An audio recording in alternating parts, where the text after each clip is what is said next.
Olá, pessoal!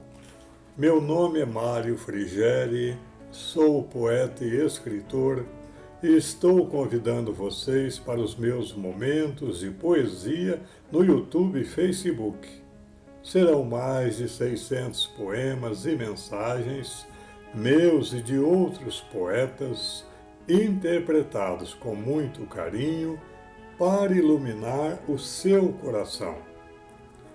Venham comigo! Da Caverna à Vida Eterna 11. Esta série de vídeos que iniciamos recentemente contém nossas respostas às perguntas formuladas por críticos, formadores de opinião e leitores de nosso livro O Homem da Caverna à Vida Eterna, lançado em 2019 pela editora Elevação de São Paulo. Esse livro trata da evolução universal como um todo, bem como da origem e finalidade tanto do espírito quanto do homem, assim como das espécies animais existentes em nosso mundo. Procuraremos ser breve, direto e claro em nossas respostas, para que o amigo internauta vá direto ao âmago do problema. A fim de manter a privacidade dos que nos honraram com suas perguntas, daremos apenas o seu primeiro nome. A obra encontra-se à venda no site da Amazon. Dito isto, vamos às perguntas. Pergunta número 27. Tenho um amigo em nosso grupo de estudos que abandonou seu livro ao constatar que o senhor contraria Kardec na questão relativa à reencarnação. Realmente, fui ler o capítulo 11 de sua obra e vi que enquanto Kardec ensina que a encarnação é uma necessidade para todos os espíritos, seu livro afirma que somente são submetidos à encarnação os espíritos necessitados de provas e expiações. Não tenho ainda ideia formada sobre o assunto, mas acho muito improvável que Kardec esteja equivocado a respeito. Ademar C.S. Resposta. Quando éramos jovens, líamos a doutrina espírita cheio de entusiasmo em busca de conhecimento, pois ela nos abria horizontes novos que nos plenificavam o coração. Com o advento da madureza e a destilação do que íamos aprendendo também em outras fontes tão substanciosas quanto aquela, tudo foi se decantando e se apresentando acrescido de novas claridades de que, até então, apenas suspeitávamos. A partir daí, harmonizando esses pacientes estudos com a reflexão, a intuição, a inspiração, a razão e a fé, percebemos que todas as verdades ensinadas neste mundo são transitórias e incompletas, e que sempre podem ser aperfeiçoadas e ampliadas à luz de novas revelações dispensadas pelos planos superiores do planeta a todos aqueles que as buscam de todo o coração. A doutrina espírita foi um dilúvio de luz que no século XIX desceu dos planos superiores sobre o mundo em cumprimento à promessa do Cristo no Evangelho de que enviaria futuramente um outro Consolador à humanidade. Muitos a pressentiram e conseguiram captar revérberos de sua luz em várias partes do mundo. Mas Allan Kardec, na França, era o que se encontrava mais preparado intelectual e espiritualmente para essa missão. Por isso, ele assenhoreou-se da maior parte dessa dispensação divina e a enfeixou num corpo de doutrina com graves ensinamentos que passamos a conhecer sob o nome de doutrina do Consolador. Ele contou com a assistência do Espírito da Verdade e de inúmeros outros mentores espirituais e anjos da guarda que o orientavam, inspiravam e, em alguns momentos, o corrigiam, até mesmo por meio de pancadas na parede, levando-o a aprimorar a redação da doutrina que logrou ir confeccionando ao longo de aproximadamente 15 anos. Kardec fundou a Sociedade Espírita de Paris, onde contava com pequena e seleta assistência e com alguns médiuns para recepção de mensagens espirituais e eventuais consultas a respeito de assuntos que interessavam a doutrina. Além disso, como ele mesmo declarou, recebia colaborações de perto de 1000 centros espalhados pelo mundo e submetia todas elas ao crivo da razão antes de se decidir por incorporá-las ou não a seus escritos. Como vemos, Kardec não recebeu a doutrina pronta e acabada do mundo espiritual como se lhe fosse entregue numa bandeja de mão beijada.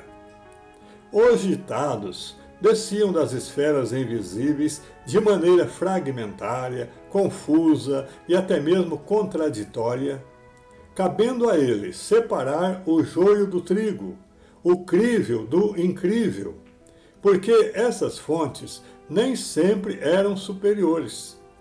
E ele fazia isso selecionando e ordenando tudo e submetendo a essência de seu trabalho repetidas vezes e por diferentes médiuns às fontes espirituais que gozavam de sua confiança.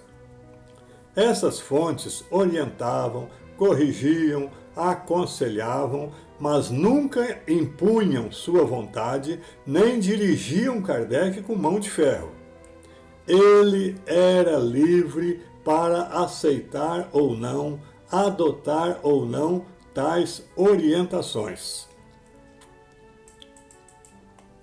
É por isso que há tantas hipóteses na doutrina espírita.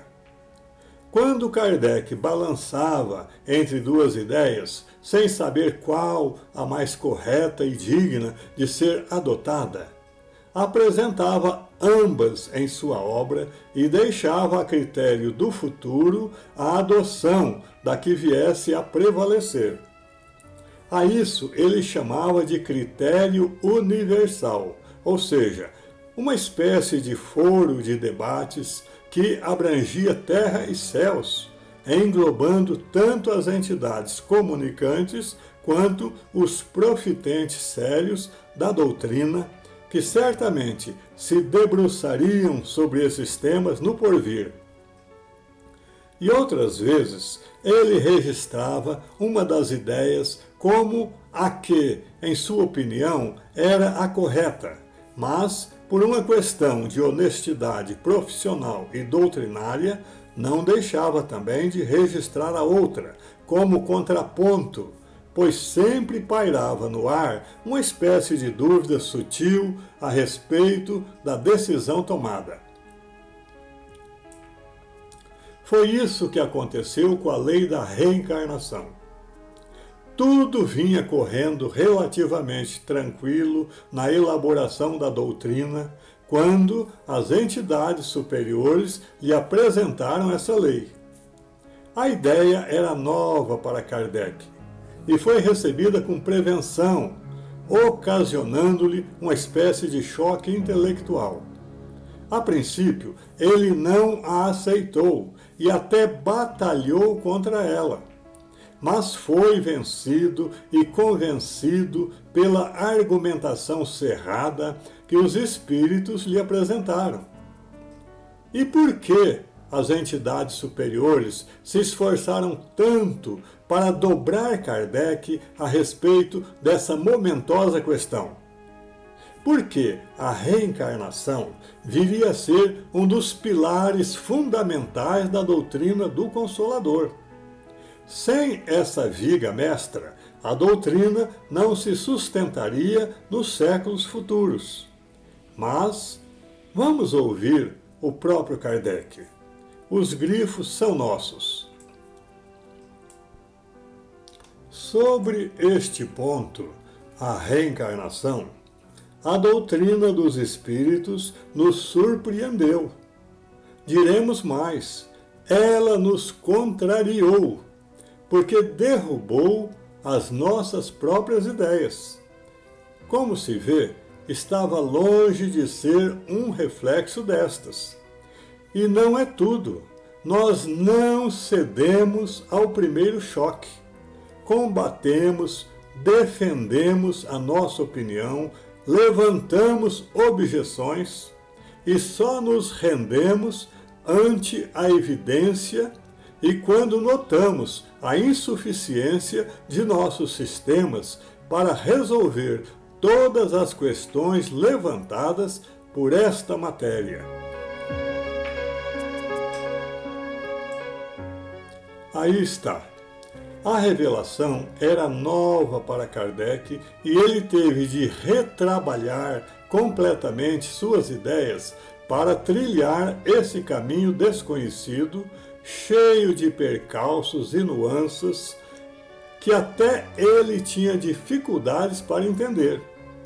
E ele multiplicava sem cessar as perguntas sobre o tema, como podemos ver em várias questões e o Livro dos Espíritos, e as entidades espirituais respondiam sem reclamo, sempre de forma sintética, a fim de que ele pudesse ir tirando suas próprias conclusões e compusesse um quadro o mais próximo possível da realidade a ser apresentado na doutrina.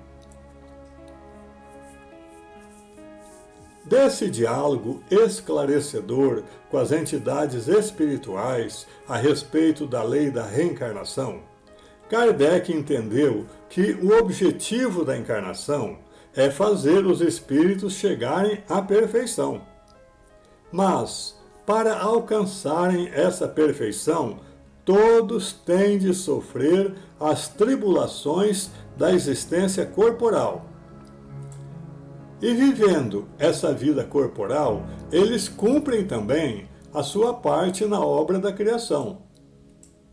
Aprendeu ainda que Deus cria os espíritos simples e ignorantes, mas que o caminho deles se bifurca na estrada da evolução.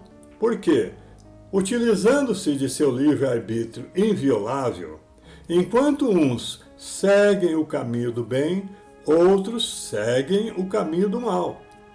Entendeu, por fim, que tanto os bons quanto os maus têm de passar pela vida na matéria, ou seja, pela encarnação. Mas, uma vez atingida a perfeição, todos são iguais perante Deus. Para Kardec, tanto os espíritos que seguiram o bom caminho, quanto os que optaram pela estrada do mal, tinham de passar obrigatoriamente pela encarnação.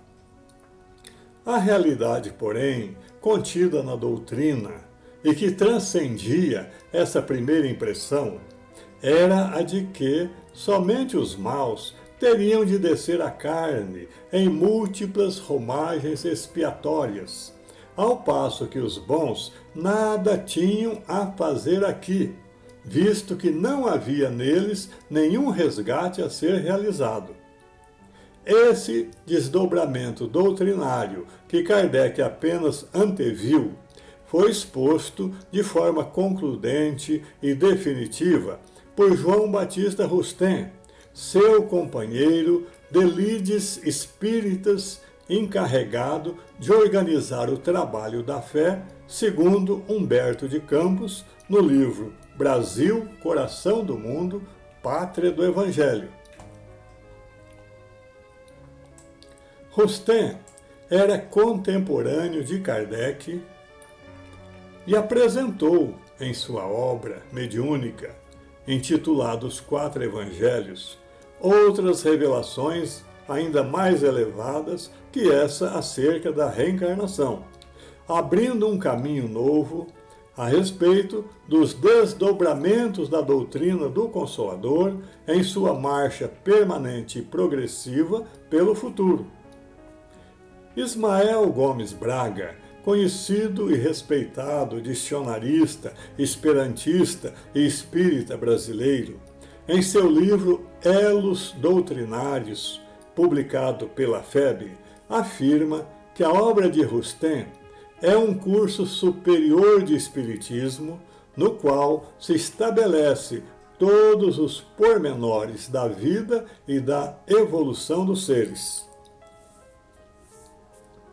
Diz mais Ismael, abre aspas, quando surgiu a obra Os Quatro Evangelhos de Rustem, Kardec noticiou-lhe o aparecimento na Revista Espírita de junho de 1866, apresentando-a como obra considerável com o mérito de não estar em contradição com a doutrina ensinada em O Livro dos Espíritos, em O Livro dos Médiuns e em O Evangelho segundo o Espiritismo, únicas obras até então transmitidas ao codificador, ressaltando que ela continha ensinamentos incontestavelmente bons e verdadeiros e que merecia ser consultada com proveito pelos espíritas sérios.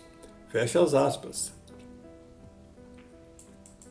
O único ponto que Kardec deixou em suspenso sobre a obra de Rustem foi o relativo à teoria do corpo fluídico de Jesus, esperando que a manifestação futura dos espíritos esclarecessem definitivamente essa questão.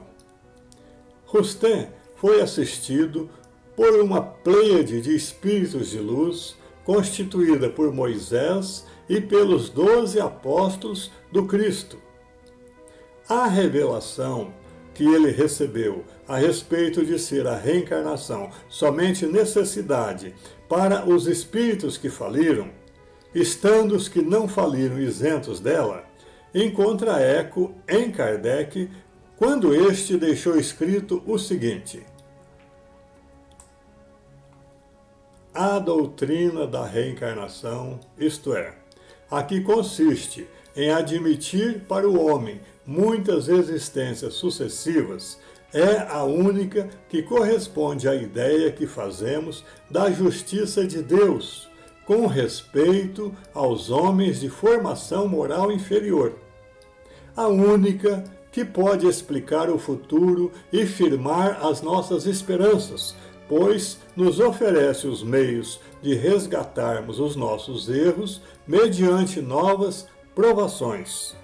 A razão nola indica e os espíritos a ensinam.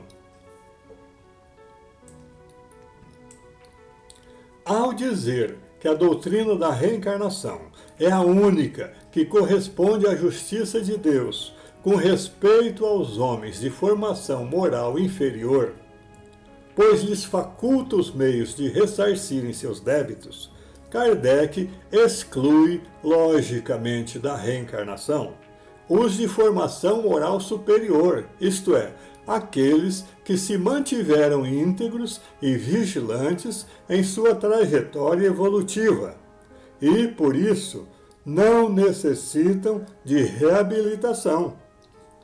Caso contrário, seria como dizer que todas as pessoas que moram na capital paulista, por exemplo, devem ir para a cadeia, e não somente as que transgredirem a lei. Ao fazermos essa transcrição da reflexão de Kardec, não queremos induzir o amigo internauta a crer que ele adotava essa tese. O que desejamos ressaltar, como dissemos no prefácio de nosso livro, é que muitas vezes foi possível encontrar na mesma fonte argumentos hábeis para sustentar teses contrárias.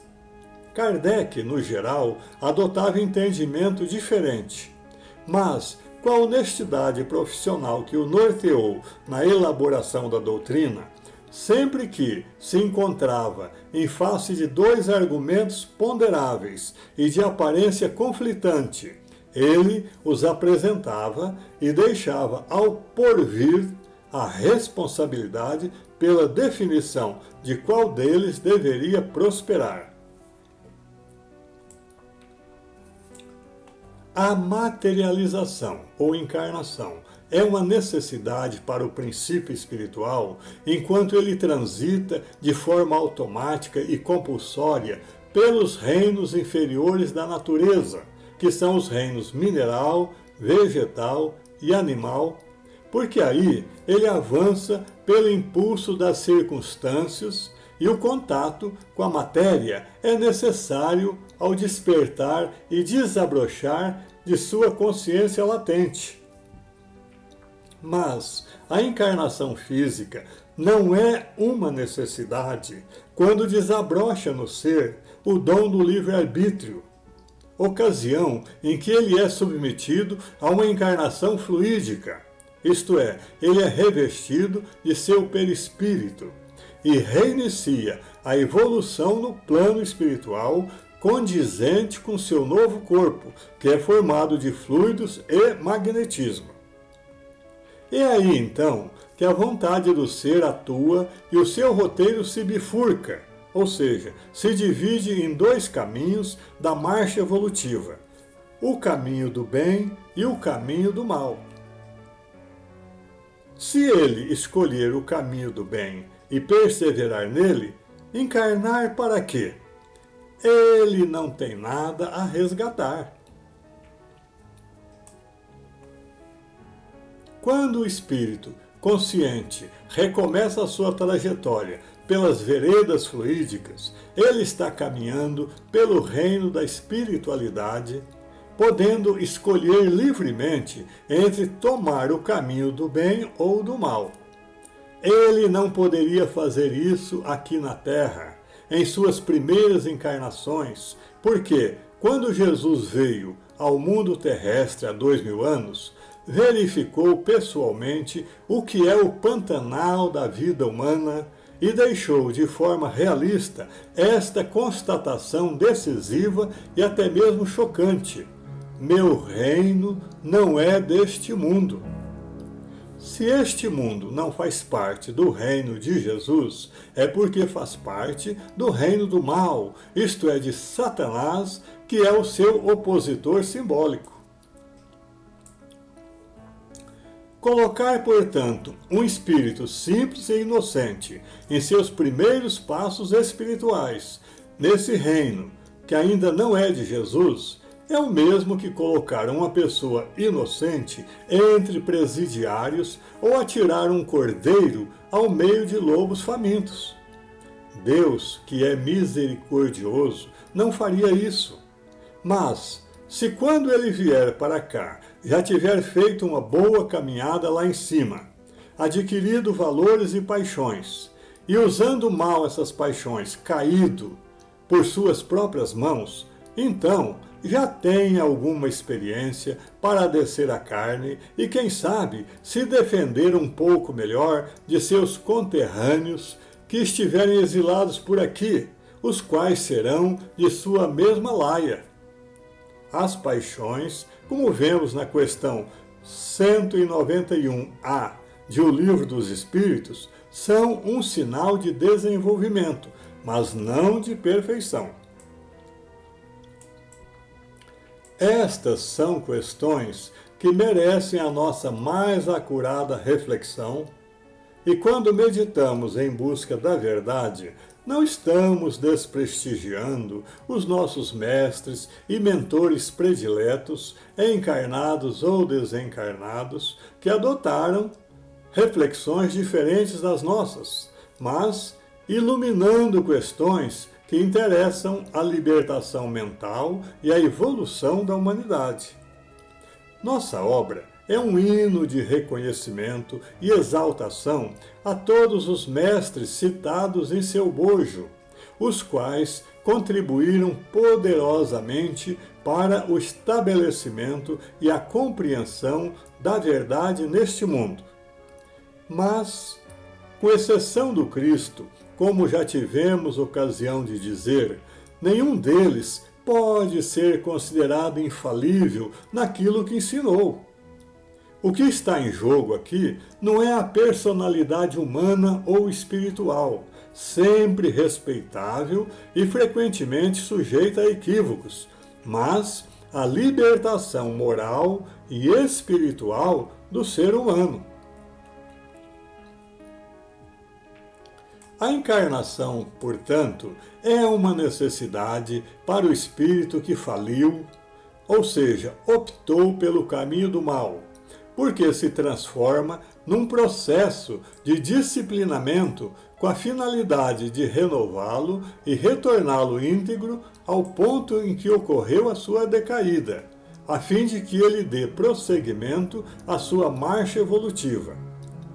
Essa encarnação, porém, não é necessária para o espírito que, empregando corretamente seu livre-arbítrio, sempre trilhou o caminho do bem, pois submetido que se acha a uma encarnação fluídica, constituída por seu próprio perispírito, ele prossegue sua evolução pelo plano espiritual, condizente com o seu novo corpo, em marcha progressiva para Deus.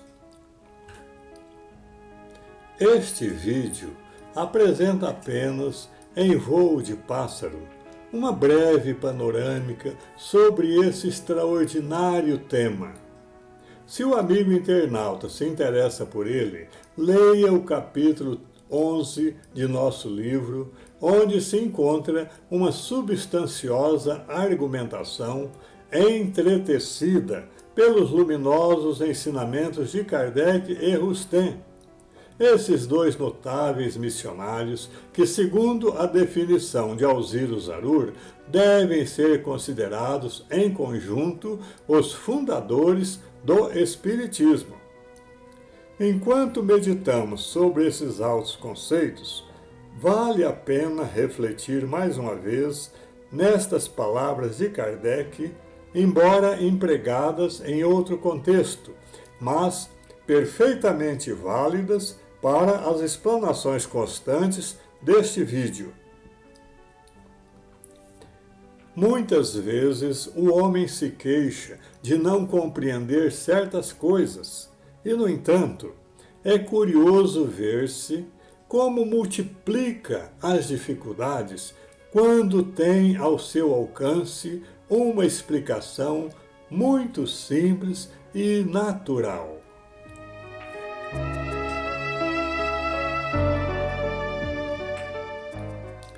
Da Caverna à Vida Eterna 11. Caros amigos internautas, merece repúdio de toda pessoa consciente as afirmações absolutas e o princípio do crê ou morre estabelecido no período de trevas da humanidade.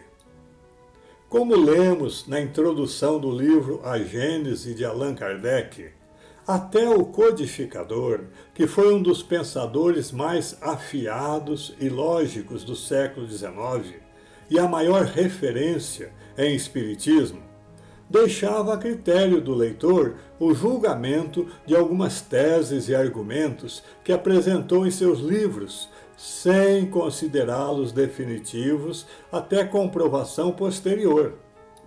Assim age o pensador criterioso e honesto.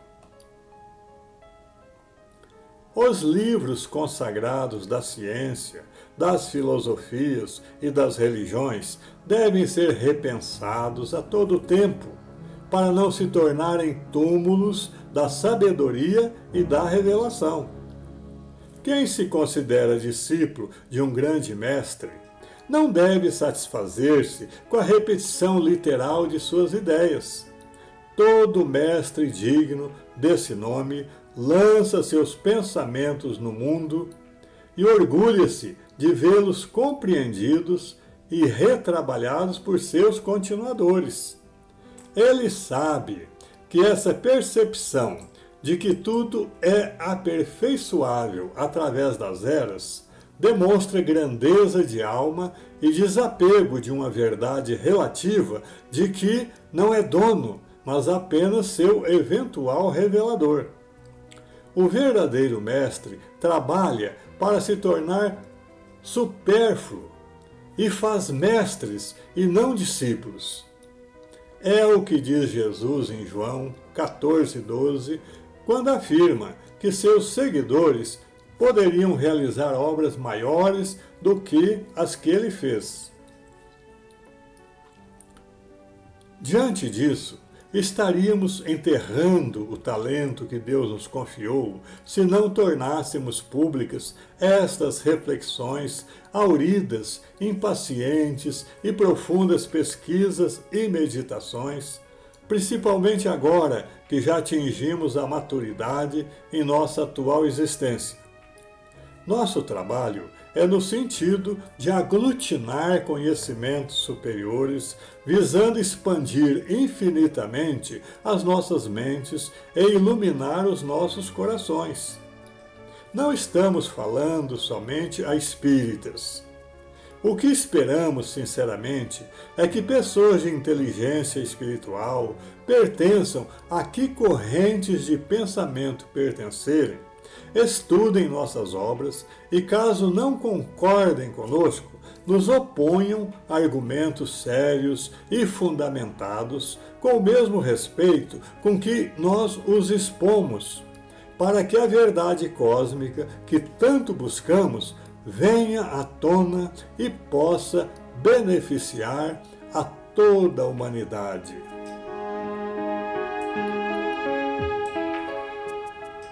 É isso. Espero que vocês tenham gostado. Obrigado por assistir a nossos vídeos. Não se esqueça de deixar seu like, inscreva-se e acione o sininho para receber em primeira mão os próximos poemas. Um grande abraço e muita paz.